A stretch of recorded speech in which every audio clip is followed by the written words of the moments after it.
the first episode of Punch Out, we'd like to introduce to you one of our segments. It's called the Trainer's Corner.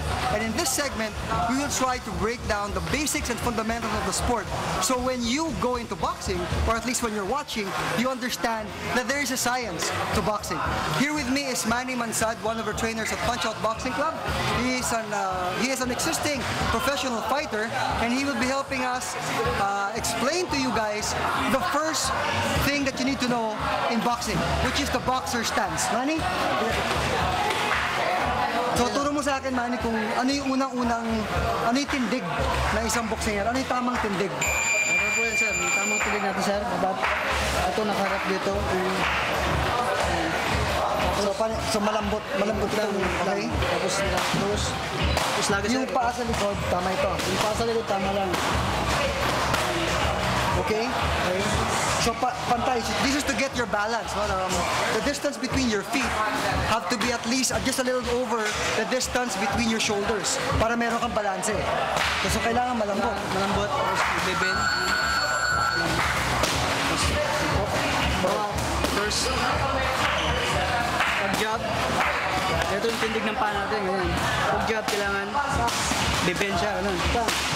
So yung tindig natin, kailangan medyo malambot para makagalaw tayo. Paano yung forma ng kamay, Manny? Dito yan, nakalagay dito. Dito, paglabas, kailangan naka-close lang, paglabas ng kamay, tuntok. Okay, so yung itong shoulder, itong siko, saan nakapwesto yun? So dikit, nakadikit sa akin. Okay, dikit sa katawan yung siko, at nakababa na konti. Tama ba ito? Ganyan, nakabend ko yung upper body. Okay, so this is the basic boxer stance. So malambot yung tuhod, maganda yung distansya ng paa, nakakip-kip, tama? Ito. Sinasabi nilang chin. Nakayuko dapat. Okay, nakayuko ka na konti, nakamalapit sa dibdib, nakakip-kip ang elbow, very close to the body, and your knuckles, tama ba ito? Yan. So pakiayos mo ako, Manny, pakiayos ako. Yan, tama yan. Ito, harap kong yung paa. Kapag sumunto ka, hindi ka makakabalas.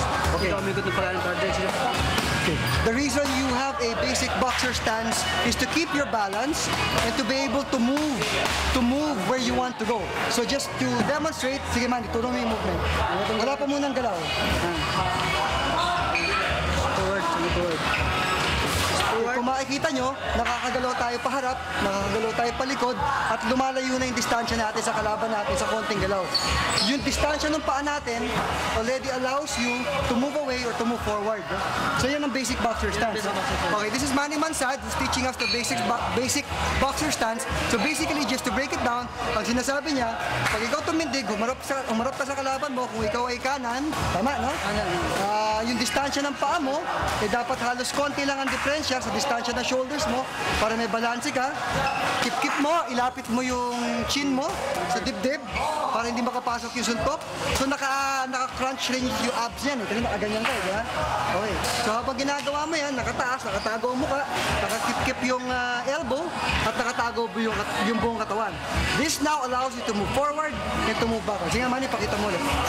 Okay, so habang pinapakita ni Coach Manny, yun lang tandaan natin. Ang unang-unang lesson today in Trainer's Corner is what we call the boxer's basic stance.